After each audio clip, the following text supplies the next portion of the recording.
and we've talked before about this 12,000 years thing, about how there seems to be from recordings that every 12,000 years or so, something happens. Major happens that seems to impact the human species on this planet significantly. Well, not just the human species, all species on the planet.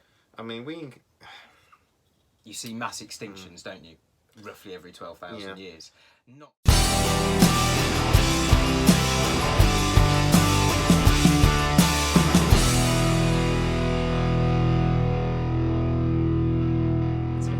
Yeah, please, if you're new to our channel, please like and subscribe. It really does help us out. 1859 was the largest recorded solar flare that hit us that we know about. Okay. And it's called the Carrington event. I assume that's after the scientist that saw it, yeah.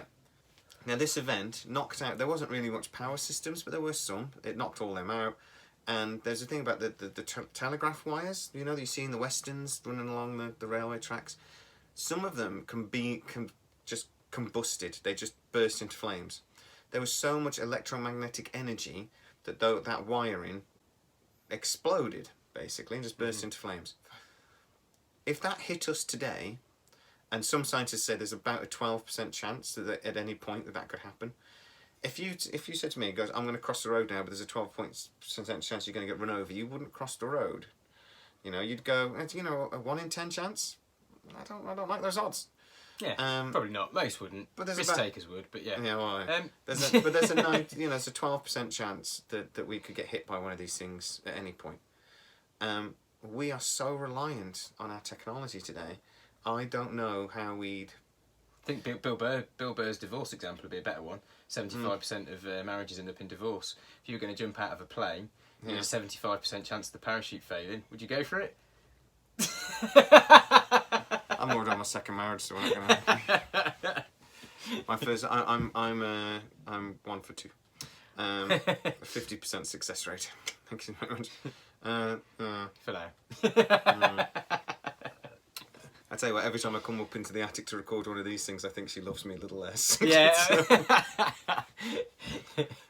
Love you. I've got about another 100 shows left. Yeah, oh, at least. So yeah, and then she'll kill me in my sleep. Right, so the Apollo missions potentially went up to look at the moon to find evidence for this. We have already talked about a history that's being hidden from us. Yes. The Vatican Library, other libraries, other places like this have a knowledge that's being hidden from us, and we're being lied to. And if this solar flare thing is true, I don't believe for a second that our powers that be aren't aware. So no, well, like I mentioned before, didn't I, Charles Hopgood, the Earth crust displacement theory. But interestingly, he's apparently a CIA operator as well. So he was linked into the intelligence agencies, and also happened to have a bit of an out there theory about crustal displacement, which Einstein was interested in and forwarded his book. So it tends to make me think he was onto the right lines. That was a theory with this mass ejection or this thing, that there would be a massive electromagnetic wave, and then that could potentially interact with our core and could cause our North Pole, our magnetic field. It would be like having a magnet and getting a massive electromagnetic source or something going past it and just watching that magnet spin. Do you know what I mean? Yeah. They would interact with each other and it would affect each other. Yes. That's terrifying as well. Yeah. So, our powers that be, no. Quite possibly. How would we know they know? How would we know that they know that we know that they know? Dun, dun, dun. They'd be building a lot of underground bases, I would imagine. Yeah, but we know they're not doing that. Oh, but they are. Dun dun dun. They are building a massive underground bases. Even private companies are doing this. Never mind what the government are doing, right? Because we'll go into that in a sec. Private companies have been converting old military bases and old underground missile silos and all this sort of thing. Have been converting them into salvation chambers or salvation homes or something in case of the next big catastrophe. And they cost from 20 grand to 200 grand each. The biggest one in America houses 5,000 people. And you should see the photos. Actually, you can see the photos. I'll put them up. It's like the Savoy Hotel. It's beautiful. Yeah. They've got underground. They can grow food under there. They can survive under there for years. Well, they ain't selling the tickets cheap, mate. No, 200 grand, some of them. That's what I mean. So I there mean, you go. and our rich people are notoriously tight-fisted. There's another thing saying that rich people stay rich for a reason. And it's when you get so wealthy, you get to a point of real money, you start... And you get to that point as well by being an absolute skinflint as well, that you are thinking... Poor people waste money. Rich people don't. Well, yeah, by definition, if you're continually poor, you're not good at handling money. Yeah, I'm constantly... Like, You've literally had to lend my wife money tonight because we're skinny. But yeah, but we it's haven't true. been to the bank, It's we're not continually. Yeah, exactly. Yeah. But I do think that's a good analogy though, and rich people are not stupid with their money. I've seen documentaries about this and it was sort of a bit tongue-in-cheek and was taking the mickey out of these people. But then I think about this and I think, actually, is there an elite of people that know? That are privy to information that the masses aren't privy to. They know something we don't know and they're ready for it. I mean, if you study the annals of history, it's not like the elite have ever hidden information from the peasants before, is it? They're always completely honest with us, like governments. Always, they would never ever lie to the people or try and manipulate us in any way. No. For Americans, that was sarcasm. Sorry. No, I've said things. Which they I've say said is the things, lowest form of wit. No, genuinely, I've said things sarcastically on this video and ended up having comments saying that, how dare you say that? Because no, I mean the exact opposite. Take a hint of the tone, people. You can't... I'm being sarcastic. When I say the government always tells us the truth, I don't mean it. I can list off times when they've lied to us about horrific things. Anyway, that's getting edited out. So, yeah, the one point is called Vivo X Point, and like I say, there's 5,000 people can live there, and this is a private company, and they've sold them all. So, and that's one site. There are a lot of them, you know, and that's just the private companies that we know about that advertise, sort of thing. So, how many government sites? What have the government been building exactly? Well, I'm pretty sure in America, from the research I've done, there's many deep underground military bases that are interconnected by. Yeah. That's dumb. No, they're called dumbs. That's dumbs. Deep underground military connected bases. by maglev trains. Yeah, that's a good joke. Come on. Yeah, I always said I put up on our last video, and then I put a little thing. That's a good way of moving aliens around, and it would be. Great. Right, it would be a great way. Can you imagine, actually? Yeah. Maybe they've created some bases for some of the alien we were on about species to live in. storming Area 51. Well, there's one of the... We're going to get to They can just a move conspiracy theory, actually, about a battle, aren't we, in one of these bases. Yeah. That, there was, like, the lower areas were controlled by the aliens, and that was basically their habitat, but then they fought us, and there was a big war, and this guy's coming out. We'll get into that much later. But, cool. But I was just thinking about we're going to storm Area 51. And they're going, oh, well, we're going to go find those aliens. Because they won't be there, because they're all on maglev trains heading east as we speak, you know? Yeah, they won't be there. They won't be there. And we don't see them moving around because underground. Yeah, quite possibly, yeah. So, but we know the Americans build loads of these bases. We know about a few of them. But God knows what we don't know about. And they've been building them for years. Other thing I was thinking about, again... They definitely know something that the masses don't. Yeah. The Svalbard sea vault. Oh, yes, the seed bank, yeah. I saw a newspaper not long ago about it. They were saying they were a bit worried because of global warming, it might melt. So they built it in Norway specifically to stay permanently frozen, and it's melting. But anyway, this was not a cheap project. This was millions and millions of pounds, and it costs millions of pounds to operate. And seeds, if you don't know about it, seeds from all over the world are held. It's sometimes called the Ark.